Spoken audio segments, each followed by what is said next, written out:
Friend, आप सबका स्वागत है हमारे यूट्यूब चैनल पे। अगर आप चैनल पे नए हैं तो चैनल को लाइक शेयर सब्सक्राइब ज़रूर करें।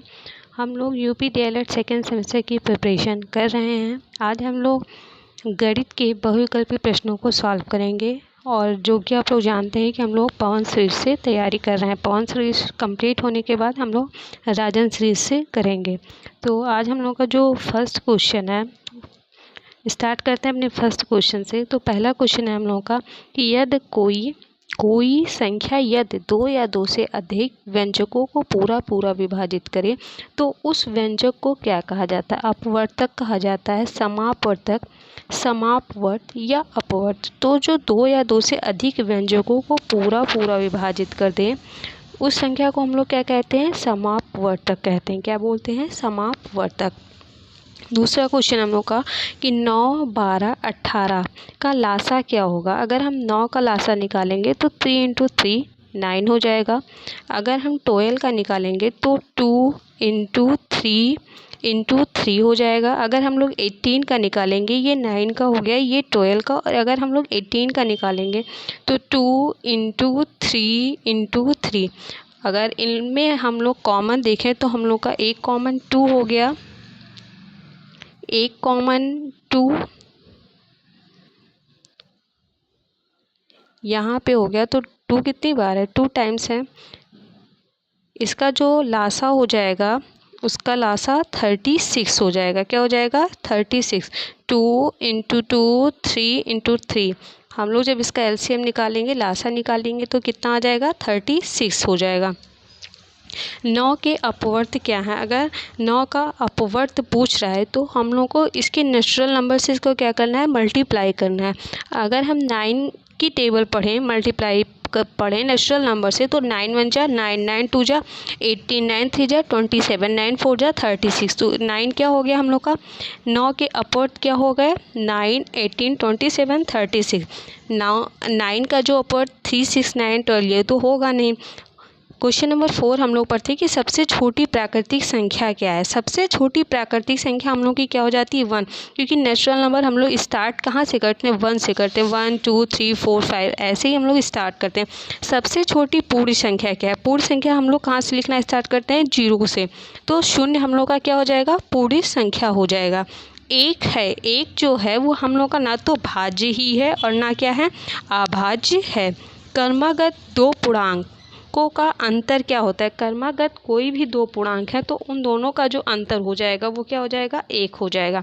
किसी पूर्ण संख्या में शून्य घटाने पर, किसी पूर्ण संख्या में अगर हम लोग शून्य घटा रहे हैं तो क्या प्राप्त होगा? तो हम लोग को वही संख्या प्राप्त हो जाती है। क्या प्राप्त होती है? वही संख्या प्राप्त हो जाती है।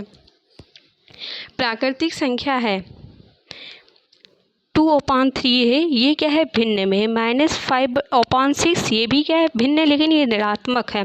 और ये क्या है? रूट में है, इसलिए प्राकृतिक संख्या हम लोग की क्या हो जाएगी? 5 हो जाएगी। ऋण पूर्णांक संख्या है, ऋण पूर्णांक संख्या क्या है?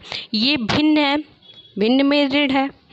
-5 जो हमारा क्या है? ये ऋण पूर्णांक संख्या है। क्या है? ऋणात्मक पूर्णांक संख्या। क्या शून्य का गुणात्मक प्रतिलोम होता है? क्या शून्य का गुणात्मक प्रतिलोम होता है? नहीं, शून्य का कोई भी गुणात्मक प्रतिलोम नहीं होता है। 1 और 1 के बीच में कितनी परमेय संख्या होती है? 1, -1 और 1 के बीच में अनंत परमेय संख्या हो सकती है। -8 का योगात्मक प्रतिलोम क्या है? योगात्मक प्रतिलोम जो होता है अगर वह माइनस में है तो संख्या क्या हो जाएगी? प्लस में हो जाएगी।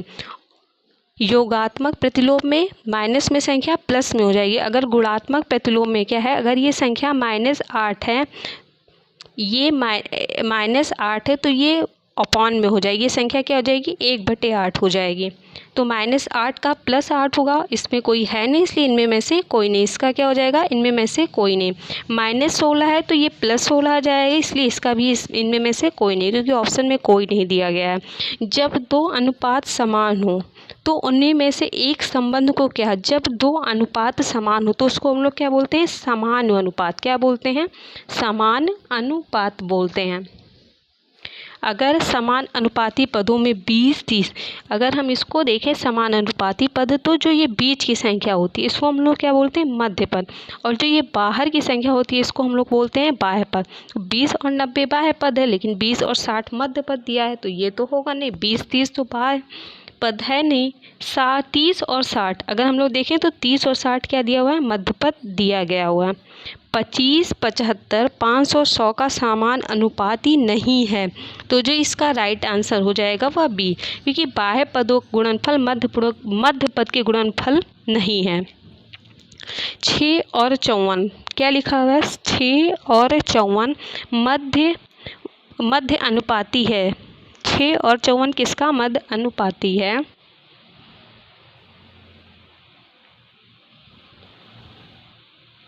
अगर हम लोग 6 और 54 का मध्य अनुपाती देखें तो 6 को हम लिख देंगे, अगर हम मान लें एक्स स्क्वायर,